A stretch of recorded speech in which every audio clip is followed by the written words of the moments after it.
આ શખ્સનું નામ છે વિલ્સન. મોંઘી ગાડી અને સોનાની ચેન સાથે કુલ અંદાજમાં દેખાતું વિલ્સન હવે ક્યાં ઊભો છે તે તમે જુઓ. વિલ્સન પોતાને સામાજિક કાર્યકર કહે છે અને અગાઉ કોર્પોરેશનની ચૂંટણી લડી ચૂક્યો હોવાનું જાણવા મળ્યું છે.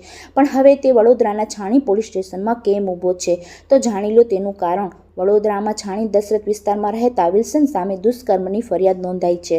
9 વર્ષ પહેલા નવાયાર્ડ વિસ્તારમાં નજીકમાં રહેતા હોવાથી વિલ્સન સાથે ઓળખ થઈ. બાદમાં લગ્નની લાલચ આપી અનેક વખત દુષ્કર્મ આચરવાનો અને બાદમાં પોતાની સાથે નહીં પણ અન્ય યુવતી સાથે લગ્ન કરી લીધા હોવાનો આરોપ પીડિત યુવતીએ વિલ્સન પર લગાવ્યો હતો અને છાણી પોલીસ સ્ટેશનમાં ફરિયાદ નોંધાવી હતી, જેના આધારે પોલીસે વિલ્સનને ઝડપ્યો છે. SSG હોસ્પિટલમાં વિલ્સનના મેડિકલ ટેસ્ટ નિષ્ફળ જતા વધુ ચકાસણી માટે અમદાવાદ સિવિલ હોસ્પિટલ ખસેડવાની તજવીજ હાથ ધરાઈ હતી.